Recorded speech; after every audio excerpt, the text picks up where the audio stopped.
Bismillahirrahmanirrahim. Assalamualaikum warahmatullahi wabarakatuh. Alhamdulillahi rabbil alamin. Wassalatu wassalamu ala an-nabiyil karim, nabiyyina wa sayyidina Muhammadin wa ala alihi wa sahbihi ajma'in, wa ba'd. Saudara-saudariku sebangsa setanah air, shaimin dan shaimat, di antara peristiwa teragung dan istimewa yang berlangsung di bulan Ramadan adalah peristiwa diturunkannya Al-Quran kepada Nabi Muhammad SAW sebagai wahyu utama. Peristiwa ini bahkan tegas diungkapkan oleh Al-Quran mengiringi paket rangkaian ayat-ayat puasa. Bila kita baca paket rangkaian ayat puasa ini, kita temukan dari ayat 183, 184, 185, 186, dan 187 di surah Al-Baqarah, surah kedua dalam urutan mushaf Al-Quran. Maka penegasan ini kita temukan di ayat pertengahannya, yaitu ayat 185. Allah Subhanahu wa Ta'ala tegas menyampaikan, berfirman, "Syahrul Ramadan alladzi unzila fihi al-Quran hudan linnas wa bayyinatin minal huda wal furqan." Di bulan Ramadan yang diwajibkan engkau menjalani ibadah puasa itu, saat itulah diturunkan Al-Quran. Al-Quran diturunkan bukan sekedar menjadi kitab bacaan, untuk sekedar kita tilawahi, kita baca, kemudian kita lantunkan dalam keseharian. Tujuan utama Al-Quran diturunkan, kata Allah, hudan linnas, adalah sebagai pedoman berkehidupan untuk seluruh manusia tanpa kecuali. Wa bayyinatin minal huda, dan penjelas dari pedoman itu. Dijelaskan bagaimana kita terlahir, untuk apa kita berkehidupan, bagaimana perkembangan dan tumbuh kita dari kecil sampai dengan dewasa, bagaimana kita memilih beraktivitas di dunia yang kita jalani ini, bagaimana kita menata kehidupan yang baik, apa yang harus dikerjakan, apa yang mesti ditinggalkan. Bagaimana kita menjalani hidup sampai ke ujung wafat kita meninggalkan dunia. Peristiwa apa yang terjadi dalam konteks kita meninggalkan dunia ini saat sakaratul maut.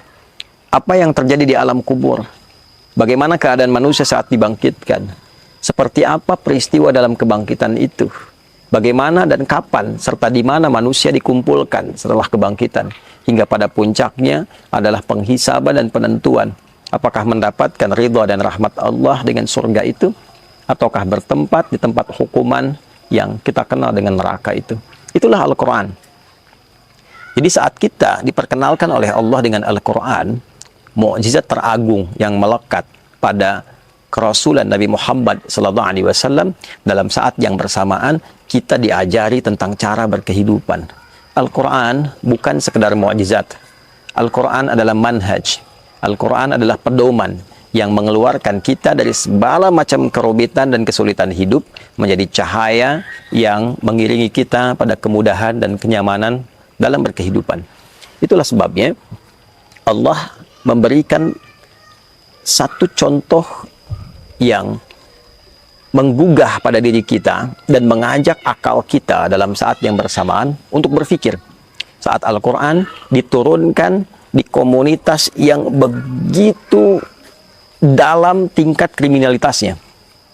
Semua ragam keburukan nyaris sempurna dilakukan pada komunitas dimaksud, sehingga disebutlah masyarakat ini dengan nama jahiliyah.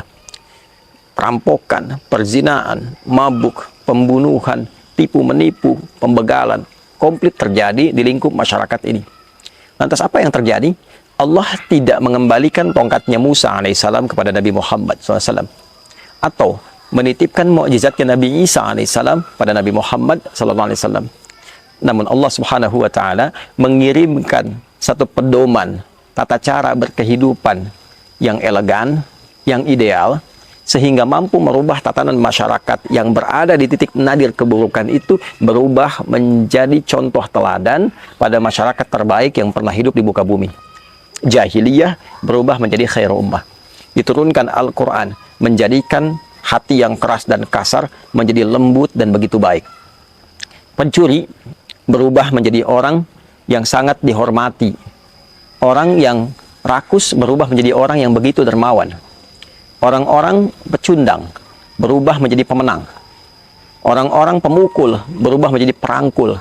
Semua jenis kebaikan yang dibawa oleh Al-Quran berhasil merubah masyarakat itu dari sekedar jahiliyah menjadi istimewa khairul ummah. Kuntum khairu ummatin ukhrijat linnas. Kalian adalah umat terbaik yang pernah terlahir dan berkehidupan di bumi. Demikian persaksian Allah pada transformasi perubahan masyarakat jahiliyah yang terjadi. Dan menariknya, kurikulum ini tidak hanya berlaku di kalangan masyarakat yang hidup di era Nabi. Ia dijaga oleh Allah sampai semua kita kembali pada Allah Subhanahu wa Ta'ala. Bahkan Al-Quran menjadi saksi untuk kita, pemberat mizan kita, syahidun lana au syahidun alaina. Ia bahkan menjadi syafaat bagi orang-orang yang mau mencintai, mendekat, berinteraksi dan mengamalkan kandungannya. Syafi'an li ashabihi. Nabi menegaskan ia bisa menjadi syafaat untuk sahabat-sahabatnya, untuk yang gemar mencintai dan mengamalkan isinya. Itulah Al-Quran. 114 surah, 30 juz, 6.236 ayat kurang lebih, 52.000 kosakata. Keseluruhannya bukan sekedar kalimat-kalimat yang dibacakan. Betul, membaca mengantarkan kita pada kedamaian, ketentraman. Itulah Al-Quran. Membaca sesungguhnya adalah gerbang untuk mendalami makna. Kita membaca Quran untuk tahu isinya. Kita baca Al-Quran untuk mendalami maknanya. Dan seluruh makna Al-Quran dari Al-Fatihah sampai dengan An-Nas adalah kurikulum kehidupan. Sekali lagi, tidak hanya berlaku di era Nabi, tapi era setelahnya sampai kita kembali kepada Allah. Itulah sebabnya kemajuan Islam itu dicapai ketika umatnya mampu dekat, memahami, dan mau mengamalkan isi Al-Quran. Silahkan kita bisa cek bagaimana Islam bisa berkembang sampai dengan ke Afrika, sampai dengan ke Eropa di Andalusia, bahkan sampai dengan ke Nusantara, datang tanpa ada peperangan dengan penuh kedamaian dan memberikan satu perubahan pada kehidupan masyarakat di tatanan Nusantara. Semua berkeadilan sosial. Yang tadinya didapati ada kasta-kasta, tingkatan-tingkatan dalam berkehidupan. Masyarakat sungkan untuk bergaul satu dengan yang lainnya karena ada sekat dan batas-batas. Islam datang memberikan sifat berkeadilan sosial untuk semua. Islam datang mengajarkan cara berketuhanan yang Maha Esa yang benar. Islam datang memanusiakan manusia sehingga konsepnya datang dengan keadilan dan penuh dengan keadaban. Islam datang menyatukan sehingga persatuan itu dirasakan begitu baik. Islam datang dengan suasana kerakyatan yang begitu baik, yang dipimpin oleh hikmat, yang melahirkan kebijaksanaan, yang bermusyawarah dalam setiap persoalan dan mewakilkan persoalan kepada pakar-pakar di bidangnya, sehingga terjadi keadilan sosial bagi seluruh masyarakat yang dapat menikmatinya. Itulah fungsi Al-Quran. Itulah Al-Quran. Ramadan, khususnya saat kita masuk ke tanggal 17, sebagian ulama memberikan penjelas bahwa ini diantara momentum awal diturunkannya Al-Quran dari Lauh Mahfud ke langit dunia. Dari langit dunia baru ditebarkan kepada perjalanan masyarakat Islam di era Nabi Sallallahu Alaihi Wasallam melalui Nabi Agung yang sangat mulia itu. Turunnya Al-Quran dari Lauh Mahfud ke langit dunia yang diviralkan dan diketahui oleh semua bagian penduduk langit, itulah yang disebut dengan Nuzul Al-Quran, yang memberikan gambaran besar yang terdapat di dalamnya kemuliaan di satu malam, yaitu malam Al-Qadar.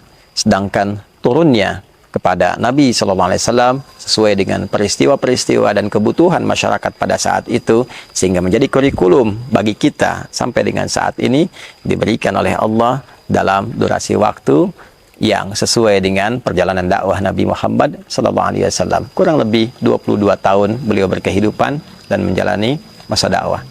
Untuk itu, teman-teman semua, sekarang saatnya kita mengeluarkan kembali kurikulum itu. Yang menjadi pelajar, keluarkan ayat-ayat yang membimbing kita bagaimana cara belajar yang baik. Tidak mudah lupa, memahami dengan benar, mengamalkan apa yang kita pahami dan diimplementasikan dalam kehidupan berbangsa bernegara. Ayat-ayat tentang penyelenggara negara, bagaimana menjadi pemimpin yang adil, yang baik. Ayat-ayat tentang kehakiman, bagaimana menjadi hakim yang jujur, yang mulia, sehingga dipanggil dengan kalimat yang mulia. Ayat-ayat tentang keamanan saat bertugas di TNI, di Polri. Ayat-ayat tentang parlemen, bagaimana menjadi utusan yang baik, bagaimana menjaga amanah masyarakat, bagaimana seorang anggota dewan akan dihisab. Ayat-ayat tentang bisnis, bagaimana berbisnis yang benar, yang tidak merugikan, tidak memonopoli, mensejahterakan, membangun kemakmuran untuk sesama. Ayat-ayat tentang kerakyatan, bagaimana menjadi rakyat yang baik, bagaimana menjadi rakyat yang kompak, bagaimana menjadi rakyat yang akur, yang bersatu, terjauh dari perpecahan. Ayat-ayat yang membimbing para ustadz, para agamawan untuk menjadi pencerah, menghindari diri dari berbagai tipu daya tarikan dunia, bukan menjual diri, menjual ayat-ayat demi kepentingan-kepentingan materi. Semua tuntunan itu mengantarkan kita pada kesejahteraan dan kemakmuran bersama. Itulah Al-Quran. Saatnya untuk merenung kembali, saatnya untuk berinteraksi dengan serius dan mengamalkan isinya. Setidaknya kita bisa amalkan di tempat yang kita cintai ini, di negara yang kita pijak, negara Kesatuan Republik Indonesia. Semoga Allah memberikan hidayah kepada kita. Semoga Allah menjadikan kita bagian dari ahli Al-Quran yang diterangi di dunia, diberikan cahaya di alam kubur, dan mendapat syafaat saat di akhirat kelak. Allahumma ja'alna min ahli Al-Quran, waj'alil Qur'ana sahiban lana fid dunya, nuran lana fil qubur, wa syafi'an lana fil akhirati ya arhamar rahimin. Rabbana atina fid dunya hasanah, wa fil akhirati hasanah, wa qina adzaban nar. Wa sallallahu ala sayyidina Muhammad wa ala alihi wa sahbihi ajma'in. Wa akhiru da'wana subhanakallahumma rabbana wa bihamdika nashhadu an la ilaha illa anta nastaghfiruka wa natubu ilaik. Walhamdulillahi rabbil alamin. Adi Hidayat, Mira, selamat berbuka. Assalamualaikum warahmatullahi wabarakatuh.